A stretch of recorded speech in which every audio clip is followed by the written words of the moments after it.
خلیفہ راشد حضرت فاروق اعظم رضی اللہ تعالی عنہ کے فضائل اور مناقب بیان ہو رہے تھے۔ حضرت عمر رضی اللہ تعالی عنہ وہ جلیل القدر صحابی، وہ مبارک صحابی، وہ مبارک ہستی جنہوں نے فرش پر بیٹھ کر رائے دی ہیں، عرش پر مستوی خدا نے حضرت فاروق اعظم رضی اللہ تعالیٰ عنہ کی رائے کو، ان کی تجویز کو، ان کے مشورے کو آسمانی وحی کا رنگ دے کر قرآن پاک کی آیتوں کے صورت میں نازل فرمایا ہے۔ کئی سارے مثالیں ہیں کہ جہاں قرآن پاک حضرت عمر رضی اللہ تعالیٰ عنہ کی رائے پر اترا ہے، ان میں سے ایک مثال حضرت فاروق رضی اللہ تعالیٰ عنہ فرماتے ہیں کہ میری تمنا تھی کہ جب بھی کوئی حاجی، جب بھی کوئی عمرہ کرنے والا، جب بھی کوئی بیت اللہ کا طواف کرنے والا اپنے طواف کو مکمل کریں تو وہ بیت اللہ کے پیچھے مقام ابراہیم پر کھڑے ہو کر 2 رکعت نفل ادا کر لیں۔ حضرت عمر رضی اللہ تعالیٰ عنہ فرماتے ہیں میری خواہش تھی کہ جہاں بابا ابراہیم نے کھڑے ہو کر بیت اللہ کی تعمیر مکمل کی ہے، اسی جگہ کو مصلی بنا دیا جائے، نماز کی جگہ بنا دی جائے۔ یہاں فرش پر حضرت عمر رضی اللہ تعالی عنہ نے اپنے اس خواہش کا اظہار کیا، وہاں اللہ پاک نے قرآن پاک کا حکم بنا کر نازل فرمایا کہ وَاتَّخِذُوا مِن مَّقَامِ إِبْرَاهِيمَ مُصَلًّى، میرے پیغمبر آپ اور آپ کے امتی، ان کو میرے طرف سے پابند بنایا جا رہا ہے کہ وہ مقام ابراہیم کو اپنا مصلی بنا دیں، نماز کی جگہ بنا دیں۔ 1400 سال ہو رہے ہیں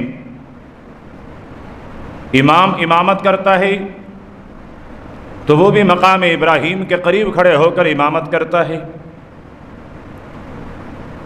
حج اور عمرے کا طواف کرنے والا اپنی طواف کو مکمل کرتا ہے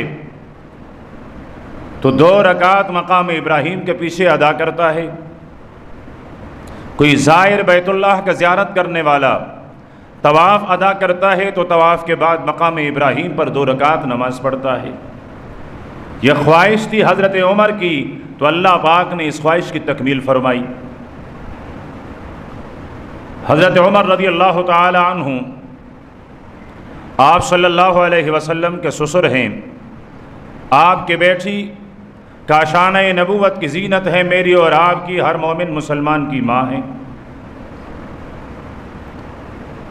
جب بھی پیارے پیغمبر کے حجرے پر حاضری ہوتی عرض کرنے لگتے آقا آپ کے پاس ہر قسم کے لوگ آتے ہیں، بڑے بڑے نیک بھی آتے ہیں حضرت ابو بکر کی طرح، عثمان اور علی، طلحہ، زبیر، سعد اور سعید کی طرح، لیکن آپ کے پاس مدینے کے منافق بھی آتے ہیں۔ سب کی نظریں یکساں نہیں، سب کی حیا یکساں نہیں۔ میرا دل چاہتا ہے کہ آپ ہر مومن خاتون کو پردے کا پابند بنائیں، اور خصوصاً جو میری مائیں ہیں ازواج مطہرات ان کو پردے کا پابند بنا دیا جائے۔ اللہ کے پیارے پیغمبر نے فرمایا عمر میں اللہ کا نبی ہوں، لیکن شارع شریعت بنانے والا، حلال اور حرام کا حکم دینے والا، عرش پر مستوی میرا خدا ہے۔ ابھی تک میرے رب نے ایسا کوئی حکم میرے پاس بھیجا اور اتارا اور نازل نہیں کیا ہے۔ یہ حضرت عمر رضی اللہ تعالی عنہ کے دل کا درد اور ٹکڑا ہے، تو اللہ پاک نے قرآن پاک کی آیت نازل فرمائی، میرے پیغمبر آپ سب سے پہلے اپنے ازواج سے کہہ دیں، پھر اپنی بنات اور بیٹیوں سے کہہ دیں، وَنِسَاءِ الْمُؤْمِنِينَ، پھر آپ کائنات کی ہر مسلمان خاتون، ہر مسلمان نیک سیرت نیک صورت عورت سے یہ کہہ دیں یدنین علیہن من جلابیبہن، کہ وہ گھر سے نکلیں اپنی ضرورت کے لیے، مجبوری کے خاطر، تو کوئی بڑا سا لباس، کوئی چادر، کوئی برقع اڑ کر نکلا کریں۔ پردے کا حکم چونکہ حیا اور غیرت کا متقاضی ہیں، یہ تقاضا کرتا ہے حیا کا بھی، یہ تقاضا کرتا ہے غیرت کا بھی۔ اور شجاع اور بہادر آدمی وہ کبھی بھی برداشت نہیں کرتا کہ اس کی گھر کی خواتین بے پردہ ہو، یہ جرأت اور شجاعت کے خلاف ہیں کہ عورتیں بے پردہ ہوں۔ حضرت عمر رضی اللہ تعالی عنہ پر تو شجاعت ختم ہے، اگر کوئی میرے پیغمبر کی شجاعت کو جسم کے صورت میں دیکھنا چاہیں تو حضرت عمر رضی اللہ تعالیٰ عنہ کی زندگی کو دیکھیں، یہ سراپے شجاعت اور بہادری ہے۔ تو اللہ پاک نے قرآن پاک کی آیت بنا کر نازل فرمائی اور پردے کا حکم اتارا۔ سرور دو عالم صلی اللہ علیہ وسلم مدینے میں آئے، مسلمانوں کی پہلی جنگ لڑی گئی بدر کے میدان میں، بہت سارے کافر مردار ہوئے، بہت سارے قیدی ہوئے۔ آپ صلی اللہ علیہ وسلم صحابہ کرام اور قیدیوں کو لے کر مدینہ منورہ آئے۔ مسجد نبوی میں میرے پیغمبر نے صحابہ کرام سے مشورہ کرنا شروع کیا۔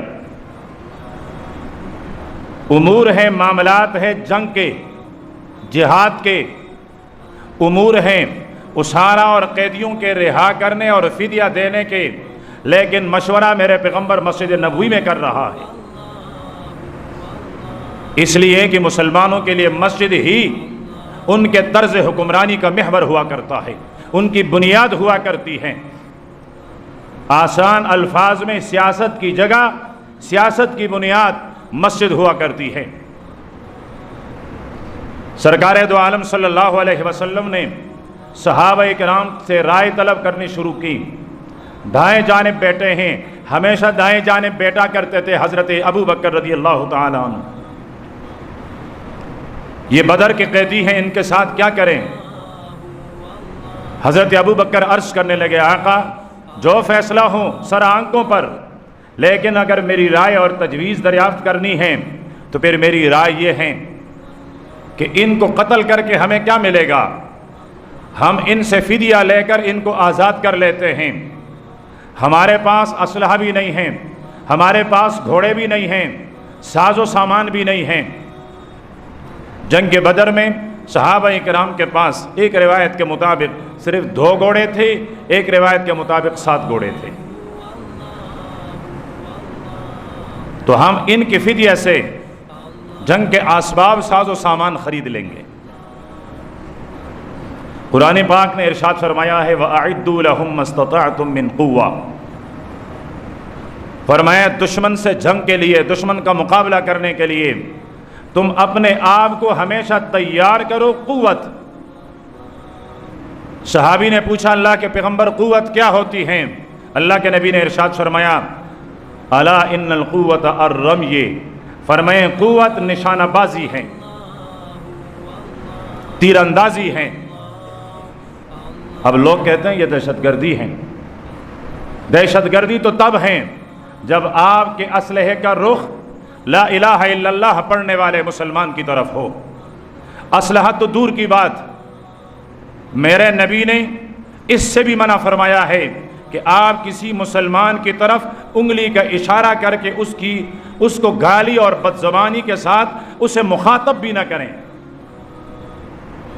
کہیں میرے نبی نے ارشاد فرمایا خالی اسلحہ آپ اگر کسی مسلمان کی طرف تان لیں، فرمایا وہ میرے رسالت والی دائرے سے نکل جاتا ہے، وہ بے ایمان ہو جاتا ہے۔ لیکن دشمن کے مقابلے میں، کافر کے مقابلے میں، یہود و نصارہ کے مقابلے میں، یہ تو میرے نبی نے ارشاد فرمایا یہ جہاد ہے اور یہ اسلام کا سب سے بڑا بنیادی اور سب سے عظیم رکن ہے۔ بات بہت دور نکل جائے گی، میں اپنے اس کی طرف واپس آتا ہوں۔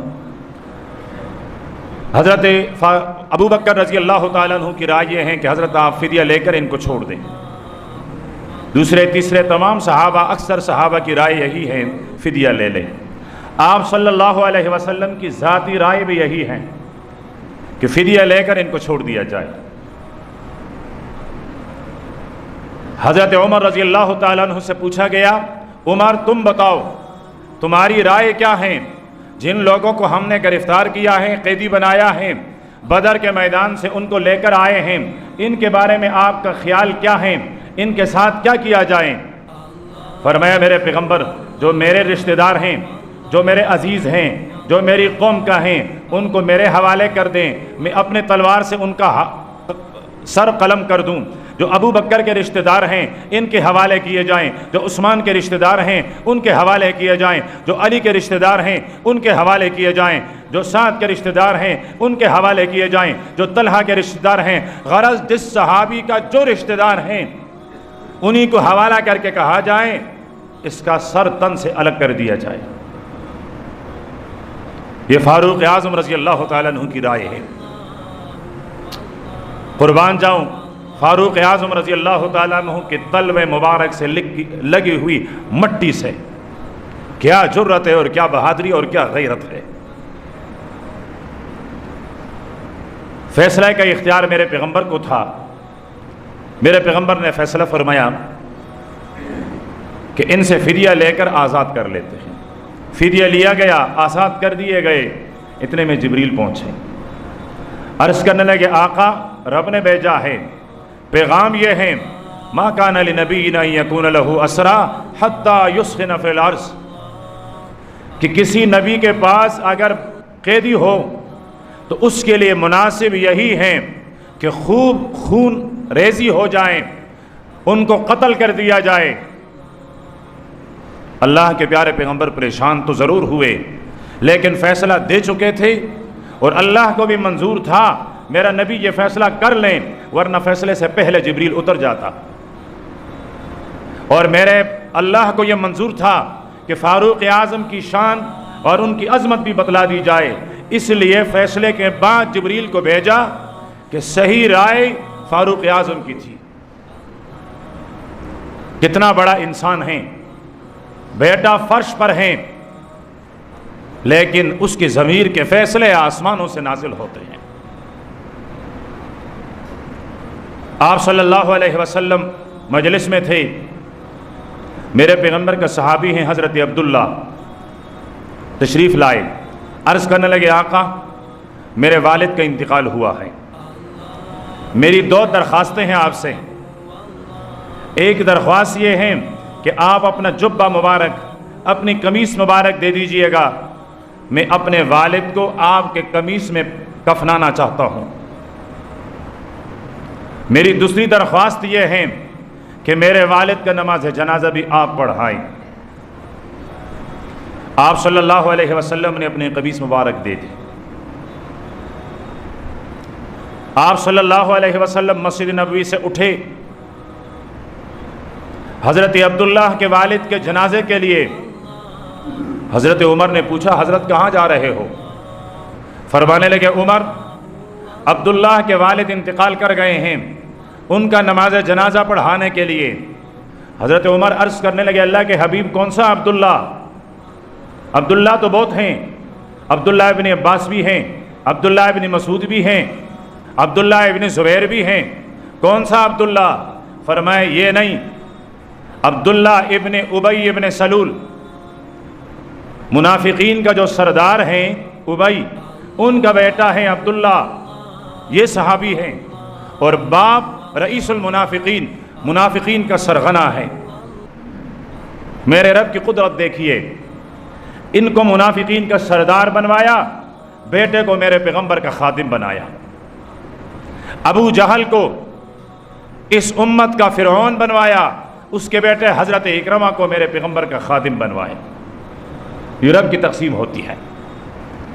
حضرت عمر عرض کرنے لگے آپ ان کا نماز جنازہ پڑھائیں گے جنہوں نے ہمارے اوپر مدینے کے زمین تنگ کر دی ہیں، جنہوں نے ہمارے خلاف سازشیں کی ہیں، جنہوں نے ہماری ماں سیدہ عائشہ پر الزام اور بہتان باندھا ہے، ایمان والے خواتین کے لیے برے القاب اور الفاظ استعمال کیے ہیں، آقا ان کا جنازہ پڑھائیں گے؟ نہ کبھی بھی نہیں۔ دامن مبارک پکڑ لیا، آپ نہیں جا سکیں گے، آپ جنازہ نہیں پڑھائیں گے۔ اللہ کے پیارے نبی نے فرمایا عمر، میرے رب نے مجھے منع نہیں فرمایا ہے، رب نے مجھے یہ فرمایا ہے استغفر لہم او لا تستغفر لہم ان تستغفر لہم 70 مرۃ فلن یغفر اللہ لہم۔ آپ استغفار کریں یا نہ کریں، 70 دفعہ استغفار کریں، میں اللہ ان منافقین کو نہیں بخشوں گا۔ اللہ کے نبی فرماتے ہیں عمر میں 70 دفعہ سے زیادہ استغفار کر لوں گا۔ یہ ہے رحم اور شفقت اپنی امت پر۔ حضرت عمر عرض کرنے لگتے ہیں آقا نہیں، آپ ابی بن سلول رئیس المنافقین کا جنازہ نہیں پڑھائیں گے۔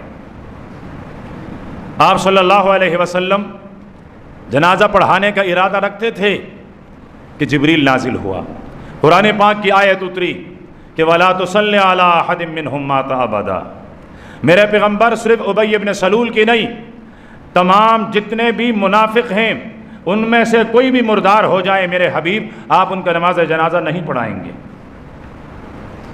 فرمایا چلو نماز جنازہ سے منع ہے، قبر پر کھڑے ہو کر ان کے لیے دعا تو کر لوں گا۔ فرمایا نہ ولا تقم علی قبرہ، آپ ان منافقین کے قبروں پر کھڑے ہو کر بھی استغفار نہیں کریں گے۔ فرش پر مدینے میں حضرت عمر نے رائے دی ہے، تجویز دی ہے، اور اللہ پاک نے اسی تجویز کو وحی بنا کر نازل فرمایا ہے۔ بہت سارے مثالیں ہیں، وقت ختم ہو چکا ہے، میں آخری مثال عرض کر دوں۔ منافقین نے میری اور آپ کی ماں حضرت عائشہ رضی اللہ تعالی عنہا پر الزام اور بہتان باندھا ہے۔ صحابہ کرام پریشان ہیں، اللہ کے پیارے نبی اور پیغمبر پریشان ہیں، حضرت ابو بکر صدیق اور ان کا کنبہ اور خاندان پریشان ہیں، سیدہ عائشہ کے آنسو ہیں کہ رکنے کا نام نہیں لے رہے ہیں۔ اللہ کے پیارے پیغمبر صحابہ کرام سے مشورہ کرتے ہیں، کیا خیال ہے میں تمہاری ماں اپنی زوجہ محترمہ کے بارے میں کیا رائے قائم کر لوں؟ صحابہ کرام نے رائے دی ہے، وقت نہیں ہے، اور وہ واقع افک بڑا دردناک بھی ہے، اور کسی بھی بیٹے کے لیے اس کا سمجھنا ضروری بھی ہے۔ اللہ کے پیارے پیغمبر نے رائے لی ہے، باری آئی ہے حضرت عمر کی۔ اللہ کے پیارے پیغمبر نے عمر سے فرمایا عمر تمہاری رائے کیا ہے؟ تلوار نکالی۔ اللہ کے نبی نے فرمایا عمر میں نے تلوار کا نہیں کہا ہے، میں نے رائے کا کہا ہے، تمہاری رائے کیا ہے؟ فرمایا اللہ کے حبیب یہ بتائیے ان صحابہ میں سے، مدینے والوں میں سے، فرش پر بسنے والوں میں سے کس نے آپ کو مشورہ دیا تھا کہ آپ عائشہ سے نکاح کریں؟ کس نے مشورہ دیا تھا آپ کو؟ اللہ کے نبی نے پوچھا عمر کیوں؟ فرمایا میں ابھی جا کر اس کا سر تن سے جدا کر لوں، اگر یہ کردار کی اچھی نہیں تھی آپ کے بسترے اور آپ کے کاشانے کی زینت کیوں بنوائی گئی؟ میں عمر جا کر اس سے پوچھ لیتا ہوں۔ اللہ کے پیارے پیغمبر نے فرمایا عمر فرش والوں میں سے کسی کی رائے نہیں تھی، مجھے تو عرش اللہ پاک نے خود حکم دیا کہ میں ابو بکر کی بیٹی عائشہ سے نکاح کر لوں۔ فرمایا میرے حبیب پھر میرا وجدان، میرا ایمان، میرا ضمیر کہتا ہے کہ میرا رب کسی بدکار کو آپ کا رفیق حیات نہیں بنا سکتا ہے، اور مجھ عمر کی رائے یہ ہے سبحانک ھذا بہتان عظیم، سبحانک ھذا بہتان عظیم۔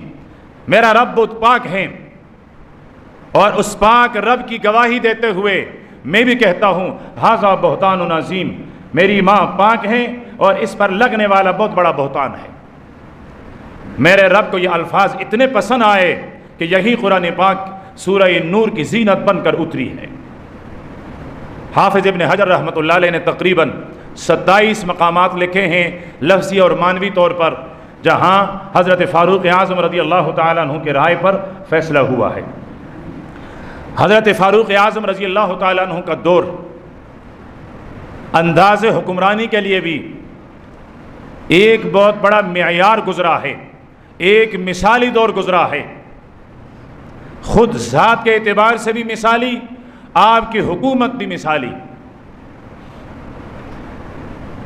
حضرت عمر رضی اللہ تعالیٰ عنہ نے ایک دفعہ راستے پر چلتے ہوئے خاتون سے پوچھا، بیٹی بہن یہ بتا تیرے ساتھ کوئی محرم نہیں ہے، اکیلے جا رہی ہو، تجھے خوف نہیں آتا ہے، تجھے ڈر نہیں لگتا ہے؟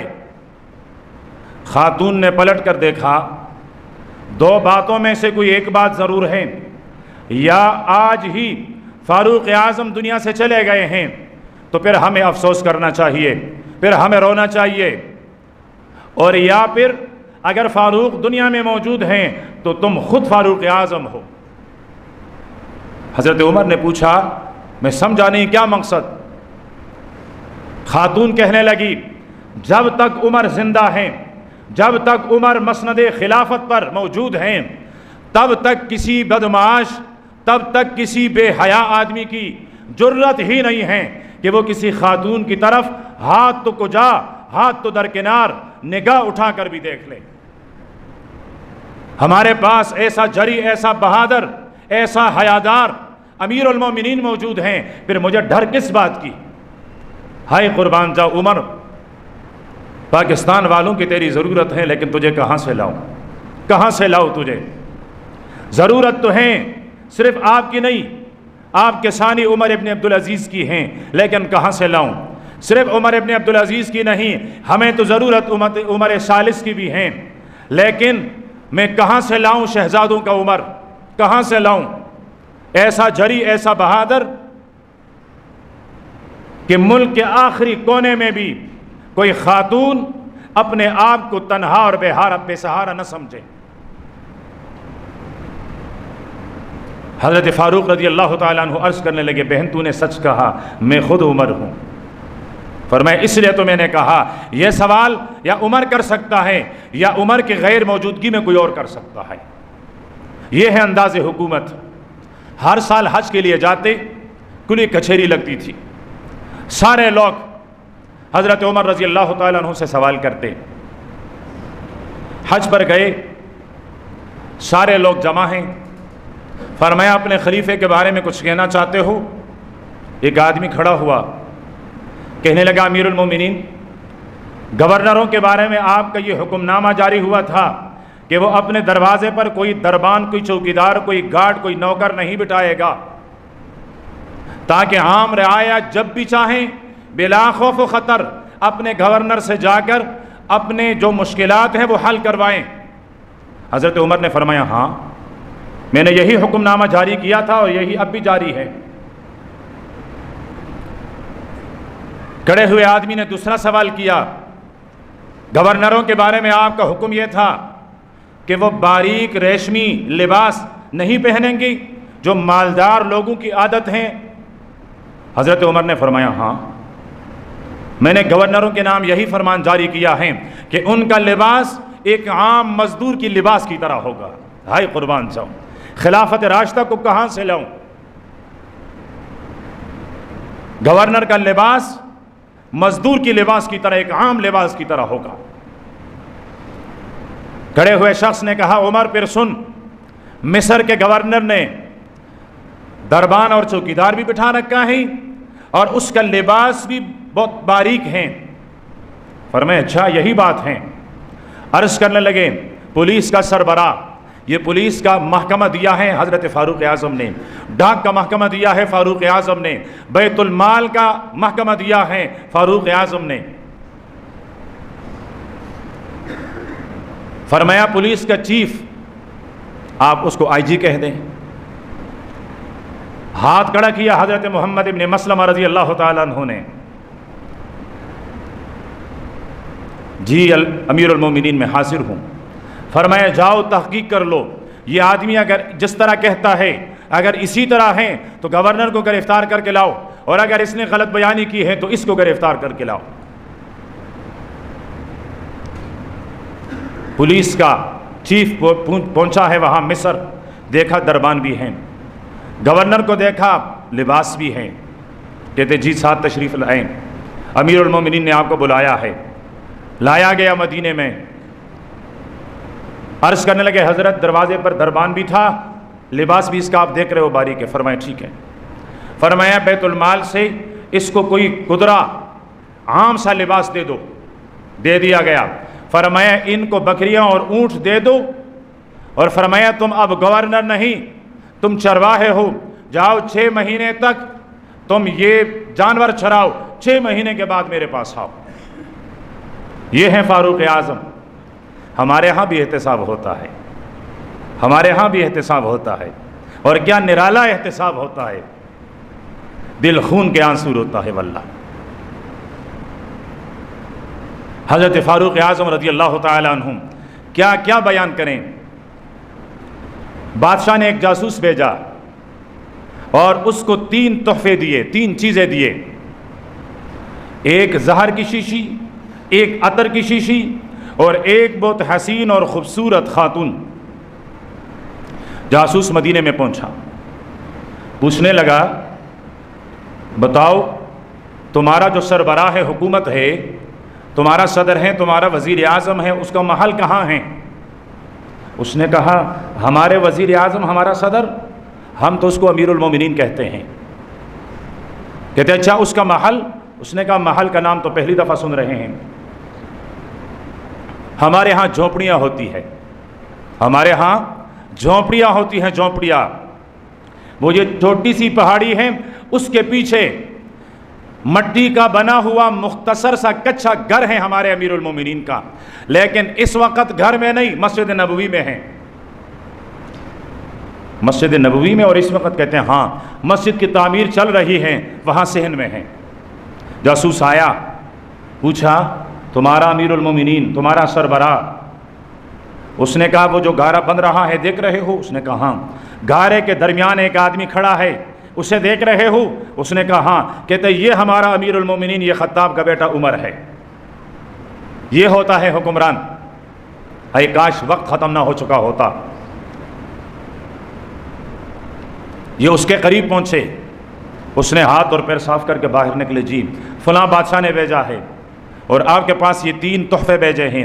پہلا تحفہ یہ زہر ہے, اس کا ایک قطرہ, ایک ذرہ کھانا تو درکنار, دشمن کے راستے میں ڈال دیں, دشمن اس پر سے گزرے گا تو مر جائے گا.